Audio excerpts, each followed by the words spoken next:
Bonjour, je souhaite partager avec vous un sujet, échanger avec vous sur un point. Donc là, on est entre midi et deux, beaucoup ont fait le pont, donc on va parler tranquille. Mais donc le sujet, c'est un sujet qui s'adresse à tous ceux qui, comme 80% des Gabonais, sont un peu au courant de la chose religieuse au Gabon. D'accord? C'est important de s'adresser à ces catégories de la population. Avant de commencer, ce sujet de toute autorité vient de Dieu et de donner mon avis là-dessus, j'aimerais partager deux alertes avec vous. Et je m'adresse aux personnes que je vais alerter sur le sujet. D'abord, troisième, donc Marie-Madeleine Boronso. Euh, Vous avez demandé qu'on examine de près la constitution gabonaise pour découvrir des failles. Des failles. Ok.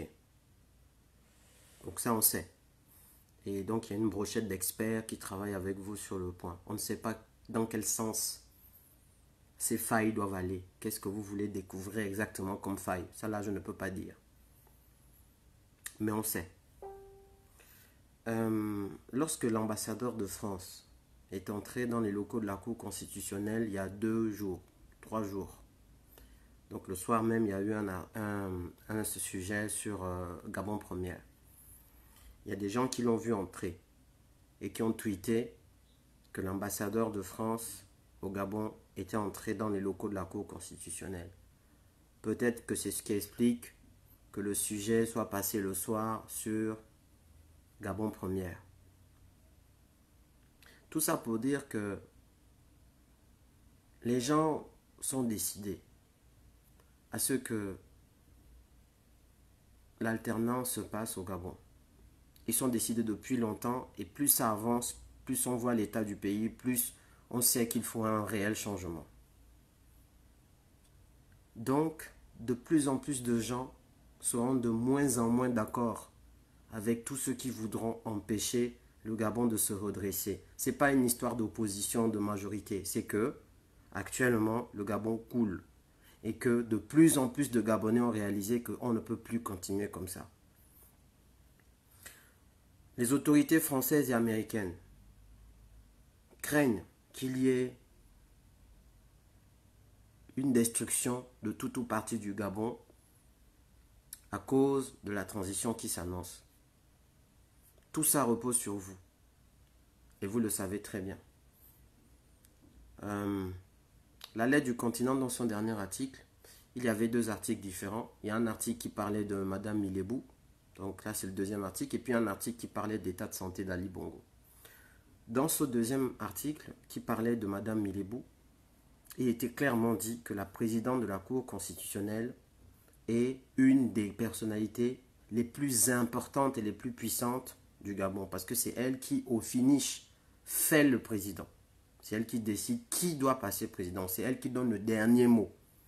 Donc, autant beaucoup de gens détestaient Ali Bongo, et je peux les comprendre parce qu'il symbolisait le système, autant ils sont encore plus nombreux à savoir que ce qui va se passer dans les prochains jours, c'est vous qui allez prendre la décision finale. Nous avons tous intérêt que tout se passe bien.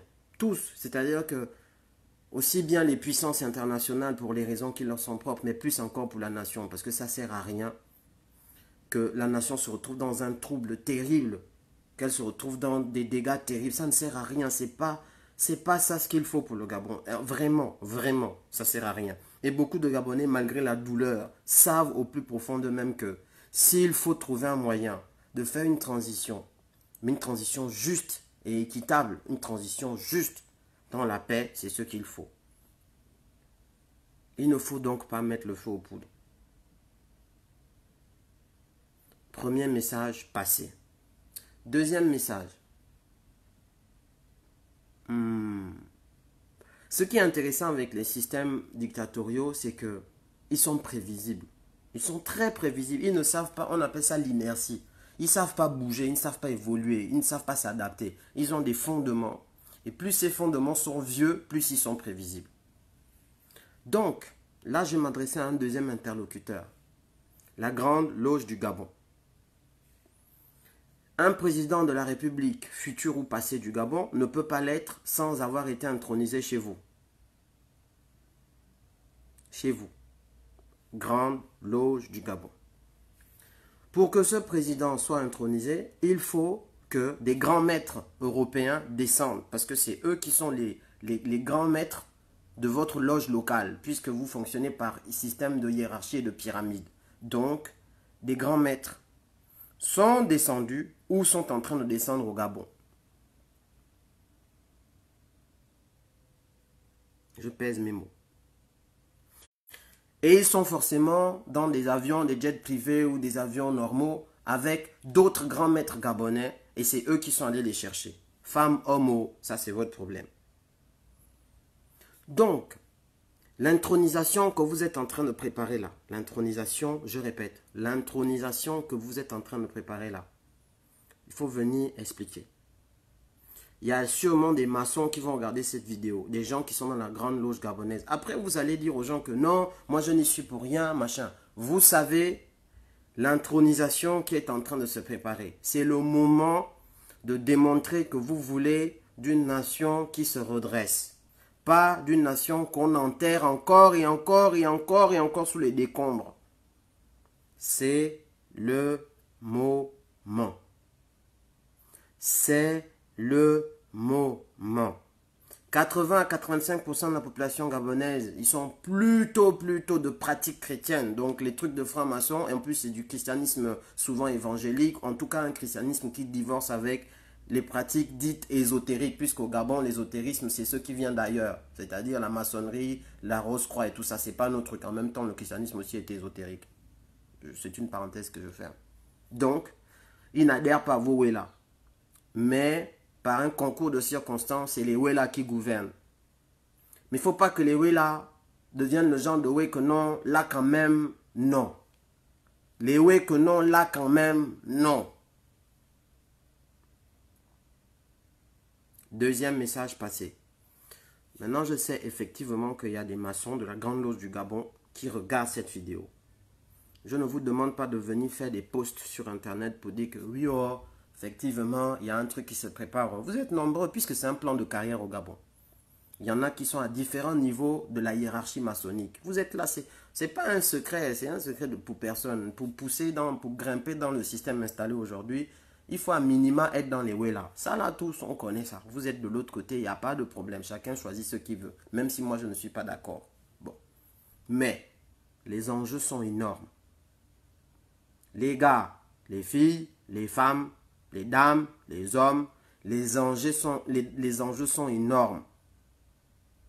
Vous êtes à la Grande Loge du Gabon, je répète. Les enjeux sont énormes.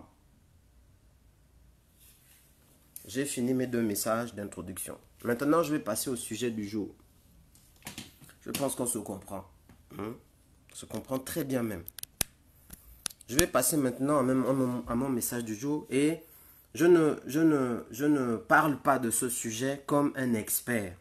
Parce que de toute façon, je ne crois pas qu'aujourd'hui, premièrement, il n'y a personne qui a la propriété sur la pratique de la religion chrétienne. Parce que là, je vais parler de toute autorité vient de Dieu. Vous avez sûrement déjà entendu beaucoup de chrétiens utiliser cette forme, ce message ou cette... comment on va dire ça? Cette formule, cette expression. Toute autorité vient de Dieu. Et la manière dont ils utilisent cette expression, c'est souvent pour dire à ceux qui critiquent ce qui se passe, que tu n'as pas le droit de critiquer, tu n'as pas le droit d'oser dire non, tu n'as pas le droit de défier, parce qu'il faut respecter l'autorité qui a été mise en place. Ça, c'est l'introduction que je fais. Et donc, ils vont citer ce verset qui est dans le Nouveau Testament. Toute autorité vient de Dieu. Comme je fais un commentaire, parce que je suis en train de commenter et je vais vous poser des questions à la plupart de ceux qui connaissent ce passage. Je vais analyser quelque chose et vous poser des questions et vous allez me dire ce que vous en pensez. Je ne vais pas me comporter en expert. Comme vous n'êtes pas expert, je ne suis pas expert. Ce n'est pas une religion avec laquelle je suis né. C'est une religion que j'ai pu adopter à un moment donné avec un esprit somme toute critique, ce qui n'enlève rien à la pratique qu'on en a de partout dans le monde. Mais je vais quand même poser des questions, d'accord? Et on va essayer d'y répondre ensemble. Mais pour aborder un point, il faut d'abord que je puisse quand même en parler de manière factuelle. Parce qu'il faut lire là où ça se trouve pour qu'on puisse tous ensemble au moins essayer de critiquer. Ne commençons pas par dire que ce sont des gens décérébrés qui disent ça. Moi, je ne suis pas d'accord. Il faut aller au bout du sujet parce que on ne peut pas interdire aux gens de croire. Croire, c'est une chose qu'on interdit à personne. C'est une liberté de foi. C'est garanti au Gabon. Et c'est la base de tout. Maintenant, on peut interroger ceux qui croient et on peut interroger ceux en quoi ils croient. C'est aussi la base de tout. Et donc, je vais me proposer de poser des questions. Et pour ça, il faut que j'aille là où cette expression se trouve pour qu'ensuite je puisse poser mes questions. Donc, on va lire. Je ne vous demande pas d'écouter ou de lire avec moi comme si vous étiez chrétien. Et si vous êtes chrétien, c'est encore mieux parce que vous savez là où c'est écrit. C'est dans la Bible, le Nouveau Testament, et c'est Romains chapitre 13, versets 1 à 7. Et je lis. Je ne lis pas comme un pratiquant, je ne lis pas comme un chrétien, je ne lis pas comme un pasteur, je répète. Je lis comme quelqu'un qui veut analyser quelque chose et poser des questions. Que chacun se soumette aux autorités qui nous gouvernent. Car toute autorité vient de Dieu, virgule, et celles qui existent ont été établies par Dieu. C'est pourquoi celui qui s'oppose à l'autorité résiste à l'ordre que Dieu a établi. Et ceux qui résistent attireront une condamnation sur eux-mêmes. En effet, on n'a pas à craindre des magistrats quand on fait le bien. Mais quand on fait le mal, point. Veux-tu ne pas avoir à craindre l'autorité? Point d'interrogation. Fais le bien et tu auras son approbation. Point. Car le magistrat est serviteur de Dieu pour ton bien. Point. Mais si tu fais le mal, sois dans la crainte. Point. En effet, ce n'est pas pour rien qu'il porte l'épée, puisqu'il est serviteur de Dieu pour manifester sa colère en punissant celui qui fait mal. Point. Il est donc nécessaire de se soumettre aux autorités, non seulement à cause de cette colère, mais encore par motif de conscience. Point. C'est aussi pour cela que vous payez des impôts, car les magistrats sont des serviteurs de Dieu qui s'appliquent entièrement à cette fonction. Point. Rendez à chacun ce qui lui est dû. L'impôt à qui vous devez l'impôt, la taxe à qui vous devez la taxe, le respect à qui vous devez le respect, l'honneur à qui vous devez l'honneur. Point. Je m'arrête là et je vais vous poser une question. Qu'avez-vous compris de ce passage? Et je vais vous lire. Donc là, je commence mes questions. Qu'avez-vous compris de ce que je viens de lire? Voilà. Parole à vous et ensuite je vais continuer dans mes questions. Allons-y un peu vite parce qu'on n'a pas tout le temps. Il y en a qui sont à la pause de midi. Donc je répète, si vous êtes un chrétien par exemple, c'est dans Romains chapitre 13, versets 1 à 7. Tout ce que je viens de lire.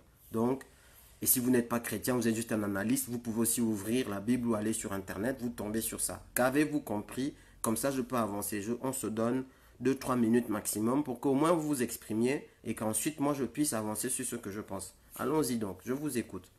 Qu'avez-vous compris de ce passage qui commence en introduction avec... Alors, donc, Maman Diaspora, je ne suis pas d'accord avec ce que tu dis, mais je me battrai pour que tu le dises.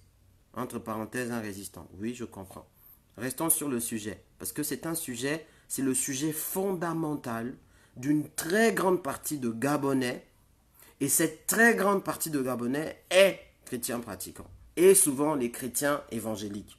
C'est une très, très grande partie de Gabonais. C'est le point fondamental qui va faire non seulement leur rébellion envers ceux qui osent aujourd'hui dénoncer ce qui se passe au Gabon, mais en plus eux-mêmes, leur immobilisme, ça part de ce point fondamental. Si vous voulez savoir comment débloquer les personnes chrétiennes, parce que c'est des gens bien intentionnés pour la plupart, mais qui ont cette lecture, qui ont cette application de ce passage, eh bien, il faut absolument échanger là-dessus. Donc, Stéphane Moussa vous dit, ce passage justifie les pires régimes. Très bien, je note. De Carter James, même les plus grands despotes jurent sur la Bible. Donc en gros, vous êtes plutôt sur l'angle de dire que ce passage permet de cautionner l'incautionnable. On avance. Donc Stéphane dit, même des Africains en général. On avance. Kaboun Zambi dit, c'est le respect de la dimension humaine de chacun. Je ne comprends pas. On parle des autorités. Quel est le lien que tu fais entre respecter les autorités, soumettez vos autorités et la dimension humaine de chacun? Je ne comprends pas très bien, mais peut-être que tu vas expliquer. Et si quelqu'un veut se connecter pour expliquer, vous pouvez aussi vous connecter. Il y en a qui ont pris le pont parce que hier c'était le 1er novembre, c'est le 2 aujourd'hui. Donc il n'y a pas de problème, vous pouvez vous connecter. Chris Buka dit, ce n'est qu'un passage, ça dépend dans quel contexte on dit. Alors dis-moi quel est ton contexte. Quel est le contexte que toi tu rajouterais à ce passage tel quel? Romains 13, 1, 7. Ensuite, moi je vais vous dire ce que j'en pense. Avançons, allons-y. Désolé pour ceux à qui je dis allons-y, hein, c'est que quand j'étais en 5e, donc à Bessieux, on avait un professeur de physique qui s'appelait Monsieur Obianka, physique-chimie. Et lui, il n'arrêtait pas de dire ça, allons-y, allons-y. Donc c'est devenu une expression, une private joke de ceux qui sont de cette génération-là, en tout cas au collège Bessieux et dans nos classes en tout cas. Certains d'entre eux disent encore allons-y comme moi aujourd'hui. Et c'est pas une formule juste, hein, c'était juste parce que ce tic de langage nous avait étonnés puisque de toute façon il n'y a pas de liaison entre le en et le i. Donc pas besoin de dire allons-y, c'est la même phrase. Je suis sur la pantalla, mais exprimez-vous. Donc, Hermine Bidi, les 3500 témoins de Jéhovah du Gabon n'ont jamais voté aucun régime politique. Nous attendons seul le gouvernement céleste pour l'équité et la vraie justice. Donc je présume que c'est la parole d'un témoin de Jéhovah que je respecte. On peut discuter aussi, hein, mais là il s'agit plus précisément de parler de ce passage. De parler de ce passage. Donc voilà, il nous reste encore 1 minute, exprimez-vous. Donc Audrey, de ce que je comprends, c'est que le passage s'appliquait dans un contexte bien précis. Tout d'abord, il fallait être un que Dieu avait au préalable choisi. Je ne suis pas totalement d'accord avec toi, parce que dans les magistrats qu'on cite ici, il y a les percepteurs d'impôts. Or, les percepteurs d'impôts, sauf preuve du contraire dans la Bible, n'ont jamais été un pour le faire. Au contraire même, beaucoup d'entre eux, à l'époque de Jésus, c'était des percepteurs d'impôts qui étaient considérés comme des traîtres. Donc, ça s'explique, ce que tu dis s'explique dans un contexte, mais de manière totalement contextualisée à l'époque de Jésus et à ce qui est écrit. Par exemple, si on dit qu'un magistrat perçoit l'impôt, les percepteurs d'impôts, c'était pour Rome, parce que Rome avait occupé la Jérusalem de l'époque, enfin bref, c'était devenu une puissance de tutelle, et donc ils ont aussi imposé leur impôt, il fallait payer l'impôt à César. Donc, j'ai pas la Bible devant moi, désolé, je suis sur la route avec des bugs. Ok, désolé aussi. Ok, maintenant je vais vous dire moi ce que j'en pense. Je ne dis pas que tout ce que vous dites ne tient pas debout. Moi je vais vous dire par rapport à ce que je pense, ok? Il y a 2 notions intéressantes dans ce premier verset-là, le verset 1. Que chacun se soumette aux autorités, au pluriel, qui nous gouvernent. Donc, la gouvernance et les autorités. Puis, car toute autorité vient de Dieu, au singulier. Pas toutes les autorités viennent de Dieu. Toute autorité, c'est un singulier très important. Ensuite, on continue. Et celles qui existent au pluriel ont été établies par Dieu. Donc là, on a entre 2 pluriels un singulier important. D'accord? Donc, ok, je continue. Mais ça ne dit pas tout encore pour le moment. Je trouve intéressant que après avoir dit ce qu'il a dit là, celui qui a écrit cet épître aux Romains va donner un exemple. Et c'est cet exemple qui me fait me poser des questions. Parce qu'il ne s'est pas arrêté à dire un principe. Il a donné un exemple. Et cet exemple est très intéressant. Ok? Donc il dit, soumettez vos autorités, etc., etc. Puis, quel est l'exemple? Car le magistrat est serviteur de Dieu pour ton bien. Ce qui veut dire que tout ce qu'il a dit avant s'explique pour lui par le fait que le magistrat est serviteur de Dieu pour le bien des hommes. Ça veut dire que si un magistrat est serviteur de Dieu pour le bien des hommes, alors